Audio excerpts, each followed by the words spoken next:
ఇప్పటి వరకు ఐఎన్ఏలో జెంట్స్ మాత్రమే ఉంటారు, మగవాళ్ళు మాత్రమే ఉంటారు. బట్ బోస్ వచ్చిన తర్వాత ఇక్కడనే కాదు, ప్రపంచంలో ఉన్న ఆర్మీలో ఓన్లీ మెనే ఉన్నారు. బట్ బోస్ ఏం చేశాడంటే ఇక్కడ Rani of Jhansi regiment, Rani of Jhansi regiment. So ప్రపంచ చరిత్రలో మొట్టమొదటిసారిగా ఆర్మీలో ఉమెన్ కోసం ఒక సెపరేట్ రెజిమెంట్ పెట్టింది ఎవరంటే సుభాష్ చంద్రబోస్. దాన్ని రాణి ఆఫ్ ఝాన్సీ రెజిమెంట్ అంటాం. సో దీనికి లీడ్ చేసింది ఎవరంటే ఫస్ట్ ఐఎన్సీకి మోహన్ సింగ్ ఎలా లీడ్ చేశాడు, అక్కడ ఐఎన్ఏకి ఎలా లీడ్ చేశాడో ఇక్కడ రాణి ఆఫ్ ఝాన్సీ రెజిమెంట్కి కూడా లక్ష్మీ సెహగల్ అంటాం ఆవిడ్ని, లక్ష్మీ సెహగల్ అంటాం. లేకపోతే ఇంకొకలా పిలుస్తాం, లక్ష్మీ స్వామినాథన్ అంటారు ఈయన. లక్ష్మీ స్వామినాథన్ అన్న లక్ష్మీ సెహగల్ అన్న ఒకరే.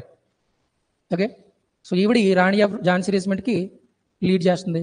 So it is the first women regiment of army in the world. Right, ఇక్కడ బోస్ ఐఎన్ఏలో ఒక 4 బ్రిగేడ్స్ ఉన్నాయి, 4 ట్రూప్లు ఉన్నాయి. అందులో ఒకటి గాంధీ బ్రిగేడ్ అంటాం, 2 నెహ్రూ బ్రిగేడ్ అంటాం, ఆజాద్ బ్రిగేడ్ అంటే సుభాష్ బ్రిగేడ్. 4 బ్రిగేడ్లు ఉన్నాయి ఇక్కడ, 4 గ్రూపులు ఉన్నాయి, గాంధీ, నెహ్రూ, ఆజాద్, సుభాష్.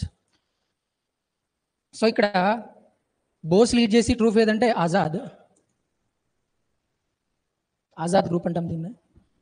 ఓకే, దీన్ని లీడ్ చేసుకుంటూ ఒక స్లోగన్ ఇచ్చాడు Subhash Chandra Bose, give me the blood, I shall give you the freedom. రక్తాన్ని ఇవ్వండి, నేను మీకు స్వతంత్రాన్ని ఇస్తాడని చెప్పి ఒక స్టేట్మెంట్ ఇచ్చాడు. ఇప్పుడంటే ఈ పీరియడ్లోనే.